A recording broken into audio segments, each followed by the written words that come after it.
Salut à tous aujourd'hui. Je vais vous parler d'une erreur financière que j'ai commise pendant 10 longues années, et qui m'a coûté beaucoup plus cher que je ne l'imaginais. Le livret A. On le connaît tous. C'est un peu le placement par défaut des Français. Et sur le papier. Ça a tout pour plaire, zéro risque, disponibilité immédiate et cerise sur le gâteau. Pas d'impôt à payer. Le rêve. Non, fait bien, laissez-moi vous raconter mon histoire. Il y a 10 ans. Comme beaucoup d'entre vous peut-être. J'ai commencé à mettre de l'argent de côté sur mon livret A. Je me disais que c'était la chose responsable à faire, sécurité avant tout, pas vrai? Mais voilà ce que personne ne m'avait expliqué à l'époque, l'inflation. Cette force silencieuse qui grignote notre pouvoir d'achat année après année. Prenons les chiffres réels avec un taux moyen du livret à 1% sur cette période et une inflation moyenne de 2,5%. Mon argent perdait en réalité 1,5% de sa valeur chaque année. Pour vous donner un exemple concret, imaginons que j'avais placé 10 000 euros il y a 10 ans.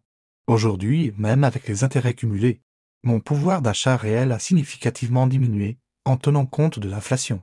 Ces 10 000 euros n'en valent plus que 8 500 environ en termes de pouvoir d'achat. Mais le plus frustrant, c'est de voir ce que j'aurais pu gagner avec d'autres placements. Prenons l'exemple d'un ETF World qui suit les marchés boursiers mondiaux, sur la même période.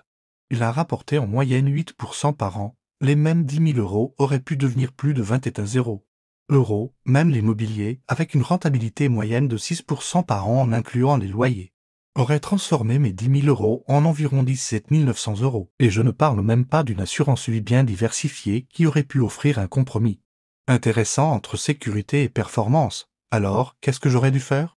La réponse est simple, diversifier. Le livret a sa place dans une stratégie financière, mais uniquement pour l'épargne de précaution. C'est l'argent dont vous pourriez avoir besoin rapidement.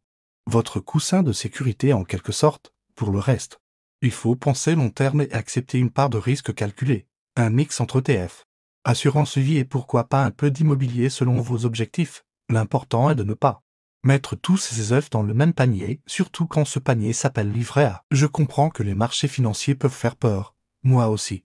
J'avais ces craintes, mais avec du recul, je réalise que ma plus grande erreur n'a pas été de perdre de l'argent en investissant, mais d'en perdre en pensant ne pas prendre de risques. Si vous débutez votre parcours d'investissement, commencez par vous éduquer. Lisez, informez-vous et surtout, prenez le temps de définir vos objectifs financiers. Le livret A peut faire partie de votre stratégie, mais il ne devrait pas être votre seule option d'épargne sur le long terme. Cette expérience m'a appris une leçon précieuse, la sécurité apparente peut parfois être le plus grand risque. L'argent qui dort est de l'argent qui se déprécie lentement mais sûrement. Si cette vidéo vous a été utile, n'hésitez pas à la partager et à vous abonner à Investiflow.fr. On parlera encore de nombreux sujets comme celui-ci pour vous aider à prendre les meilleures décisions financières possibles. À très bientôt pour de nouveaux conseils d'investissement.